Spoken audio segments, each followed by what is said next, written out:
কেশৱ মহন্তৰ পৰা স্বাস্থ্য বিভাগ আঁতৰাই নিয়াটো অগপ দলৰ বাবে অপমানজনক। কাজিৰঙাত এই মন্তব্য ৰাজ্য দলৰ সভাপতি অখিল গগৈৰ। মুখ্যমন্ত্ৰীগৰাকীয়ে পল্লৱ লোচন দাসৰ বাবে সংৰক্ষণ কৰিছে বুলিও মন্তব্য প্ৰকাশ কৰিছে অখিল গগৈয়ে। অগপই প্ৰতিবাদ কৰিব লাগে, কিন্তু বিজেপিৰ ওচৰত প্ৰতিবাদ কৰিব নোৱাৰে অসম গণ পৰিষদৰ কোনো এগৰাকী নেতাই। ইফালে ৰাজ্যত উপনিৰ্বাচন সন্দৰ্ভতো মন্তব্য প্ৰকাশ কৰিছে শিৱসাগৰ সমষ্টিৰ বিধায়ক তথা ৰাজ্য দলৰ সভাপতি অখিল গগৈয়ে। মুখ্যমন্ত্ৰীয়ে উপনিৰ্বাচন পাতিবলৈ ভয় কৰিছে, সেয়েহে উপনিৰ্বাচন নহব পাৰে বুলি মন্তব্য প্ৰকাশ কৰিছে মুখ্যমন্ত্ৰী ডক্টৰ হিমন্ত বিশ্ব শৰ্মাই আৰু এই মন্তব্য কৰিছে বিধায়ক অখিল গগৈ। মানে অসমৰ মুখ্যমন্ত্ৰী ভয় খাইছে, যোৰহাটে বহুত ভয় দি দিলে, নগাঁৱেও তেওঁক আৰু ধুবুৰীও তেওঁক ঝাটকা দি দিলে, আৰু তেওঁ উপলব্ধি কৰিছে যে সমগ্ৰ অসমৰ মানুহ এতিয়া বিজেপিৰ বিৰুদ্ধে আছে।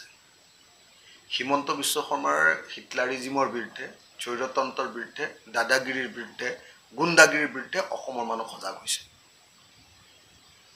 আনকি বিজেপিৰ মানুহবিলাকে এতিয়া পুৰণি কোনো মানুহে এতিয়া হিমন্ত বিশ্ব শৰ্মা প্ৰাইভেট কোম্পানীটোক কেতিয়াও ছাপৰ্ট নকৰে। সেইকাৰণে হিমন্ত বিশ্ব শৰ্মাই অসমত উপনিৰ্বাচন পাতিবলৈ ভয় খাইছে। 4খনকৈ আসন খালী হৈছে, সেই 4খন আসনৰ ইমিডিয়েটলি আচলতে ইলেকশ্যন হ'ব লাগে। তাৰ উপৰিও কংগ্ৰেছৰ পৰা বিজেপিলৈ গৈছে আৰু 5জন মানুহ, গতিকে সেই 5জনৰ সেই আসনবিলাকত ডেফিনেটলি ইলেকশ্যন হ'ব লাগে। কিন্তু তেওঁ ভয় যে ৰহাত তেওঁ জিকিব নোৱাৰে। ৰহাত অকল মানে তেওঁলোকৰ হিন্দুত্ববাদী মানুহ নাই, গণতান্ত্ৰিক মানুহ আছে, গতিকে তেওঁ জিকিব নোৱাৰে, গতিকে ইলেকশ্যন পাতিবলৈ ভয়।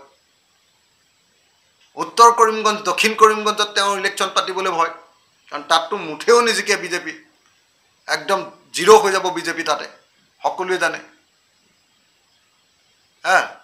তো গতিকে এই চৰকাৰখনে আমি দেখিবলৈ পাইছোঁ যে এই চৰকাৰখনে হিমন্ত বিশ্ব শৰ্মাই ভয় খায় এতিয়া 9টাকে সমষ্টিত উপনিৰ্বাচন হ'ব লাগে। 5জন বিসম্বাদী কংগ্ৰেছী আৰু 4টা এতিয়া নতুন খালী হোৱা বিধানসভা পদ, এই 9টাতে নিৰ্বাচন হ'ব লাগে। কিন্তু হিমন্ত বিশ্ব শৰ্মাই ভয় খাইছে, আৰু হিমন্ত বিশ্ব শৰ্মাই ভয় খাই এতিয়া আচলতে নিৰ্বাচন পাতিবৰ কাৰণে সাহস নাই, কলিজাত সাহস নাই। যিটো ঝাটকা পালে যোৰহাটত, মন্ত্ৰীৰ নামত এজনী আছে আৰু MLAৰ নামতো এজনী আছে, তেওঁৰ নামেই হ'ল হিমন্ত বিশ্ব শৰ্মা। তো তেওঁৰ হাততে গৃহ দপ্তৰ, তেওঁৰ হাততে আপোনাৰ আপোনালোকে সকলোৱে দেখিছে ইম্পৰ্টেণ্ট গোটেই PWD ডিপাৰ্টমেণ্ট, তেওঁৰ হাততে আকৌ স্বাস্থ্যটোও ল'লে, আৰু এটাই ডিপাৰ্টমেণ্ট আছে, আৰু শিক্ষাটোও তেওঁ লৈ ল'লে, কমপ্লিট হৈ যায়। আৰু আমি যাক হিটলাৰ বুলি কওঁ নহয়।